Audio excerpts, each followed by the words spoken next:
there, YouTube. I'm back again today for another game review. Today I'm very excited to check out Overboard, the Slide to Survive strategy game. This is for 2 players, ages 8 to adults. It'll take about 5 to 10 minutes to play. And in Overboard, you are going to be sliding your pieces, trying to knock off other pieces on a grid. It is a 2-player abstract strategy game.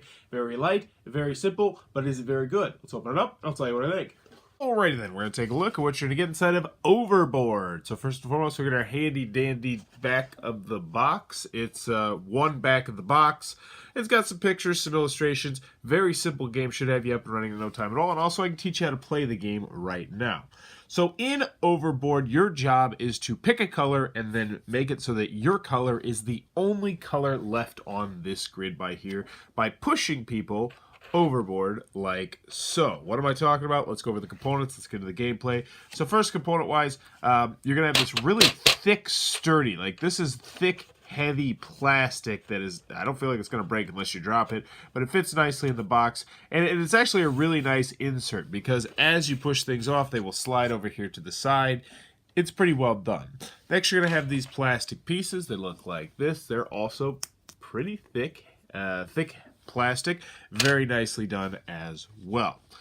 So we got our game set up, we're ready to play. Let's show you how the game works. Before we get started though, I do want to mention that when you set up the game, you have to set it up in one of these 4 ways right here. You have to set them up in very specific ways in order to play. So on your turn, what do? Well, you are going to push a row from any direction, either left, right, up, or down, knocking off your opponent's pieces. The rule is you can never knock off your own piece intentionally. So let's say I'm white, so a nice starting move might be to go like this. Oh gosh, that actually worked out well. But yeah, sometimes that's going to happen. So I just push that off. I can't keep pushing because then I would knock my own self off. So now we'll take a look at red, and it's red's turn. And they might be like, where can I go? And red might go ahead and push this. The rule being, oh, it's getting jammed up again. The rule being that you have to make sure, you can only push your, you can only push your pieces. And you have to make sure you don't push your other piece off. So you can't push a white piece if you're in the red team. You can't push a red piece if you're on the white team. So now let's see what we got going on here. It's white's turn. So white might go ahead and pull this move. They might go, oh, yeah, just okay, this is fun. So white's going to, I think this one's right here. They're going to push that over to this. So yeah, there we go. There's white. Now we get back to red. And red is going to make a huge mistake right now. And I'll show you why it's a huge mistake in a second. Because they're going to go ahead and say, where can I go? Where can I go? I don't know where I can go. And they'll say, actually, where would they go? I don't know. Red might go right here. So they're going to push. And once again, I'm applying pressure. Look at this. Applying pressure. Nothing's moving. I want you to note that to the end of their view. So, boom, boom, and boom. Actually, they didn't make a terrible move. I take that back. So now white's going to go here, and they're going to... Ah! Anywho, you continue to go until there's no more pieces on the board of the opponent's colors. Excuse me. Very unprofessional. As you can see, in this game, white won because red got frustrated and destroyed the board. But that, in a nutshell, is how you're going to play Overboard. Alrighty then, Overboard from Lakeside. What are my final thoughts? Let's go over the pros, let's go over the cons. First, on the pro side, the game is easy to learn. It's easy to teach. Component-wise, the components look thick and sturdy and nice. The box is a decent size. The box holds everything very well. I like the fact that there's no wasted space. You got the rule booklet on the back here, and the rules very clear, very concise. It should have you up and running in no time at all. Like, you'll glimpse over it for like a minute and a half. You'll set up the game in like a minute and a half, and then you're ready to go. So that is a nice aspect of the game. Also, it is cheap because it's old and out of print, and I don't think anybody wants it that much. And that's about...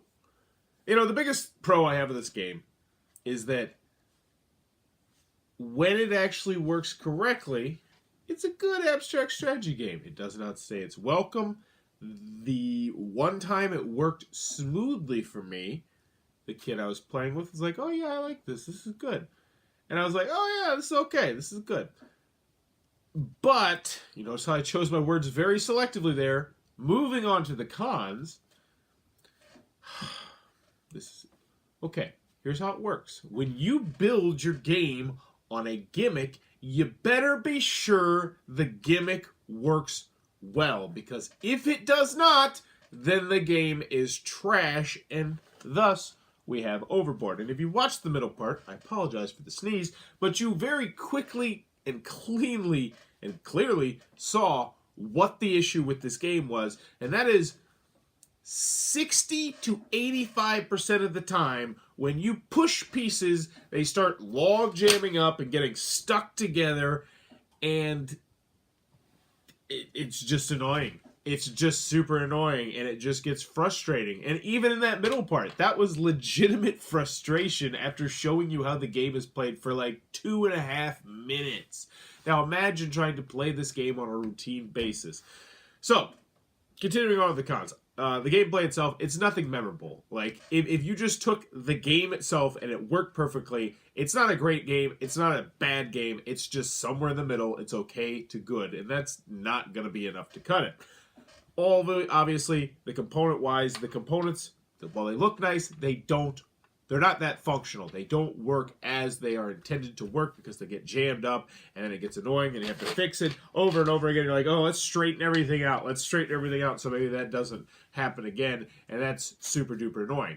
Also, you know, this is a family game, and I don't know if I'd call it a children's game, because while the rules are easy enough for children to play it, you have to set it up a perfect way each time. So you have to look at the back of the board and say, all right, so white, white, red, white, red, red. Oh, next row, white, red, red, white, white, red, red, red, white, red, white, white. Like, you have to set it up, and that'll take like a minute and have to set it up, which isn't terrible. Like, it's way quicker than a setup for a lot of the other games that I play, like, you know, strategy games and whatnot. But when you factor in the fact that the game itself is 5 to 10 minutes and the setup is 1.5 minutes, and then you really break that down and you say, all right, so let's say I played a 6-minute game and it took me 1.5 minutes to set up. Well, that was 25% of the game time was spent setting the game up. And that's, yeah, it's annoying.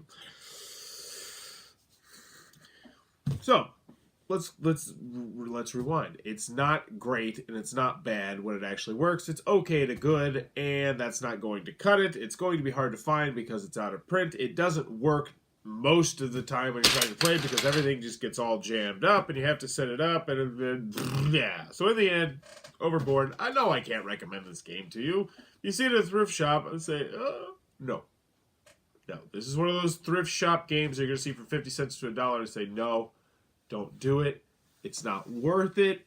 It's not worth your time. It's not worth your shelf space. That's the biggest one. Because if you get this game, you're going to play it, and then you'll be like, oh man, I want to play this again. And then you won't play it again, and it'll waste your shelf space. And then a cool game, like Wits and Wagers or something, could be on the shelf. So, no. Overboard. Crap. Crap. Crap. Crap. Crap. When you build the gimmick, make sure the gimmick works! If you enjoyed this review, please be sure to click on that subscribe button down below in the comments below. Let me know, what is your gaming bag of choice? How do you carry your games from point A to point B, assuming point A to point B is not, you know, like the table, like if you take your games other places. So for me personally, I like to use this giant bag I got in Essen from the Taiwan Board Game Design. It's really thick, really sturdy, and I've had some other good bags, but they're just not as thick as this one. Like, I get the Haba bags each year with Gen Con, and then I get the giant AEG bags, which inevitably rip in one spot or another because I try to put too many games in them, despite the fact they're awesome bags. So that's my current bag of choice. I normally use bags that were given to me to carry games from game companies at conventions. What kind of bag do you use? Let me know in the comments below, and as always, thanks for your time, YouTube.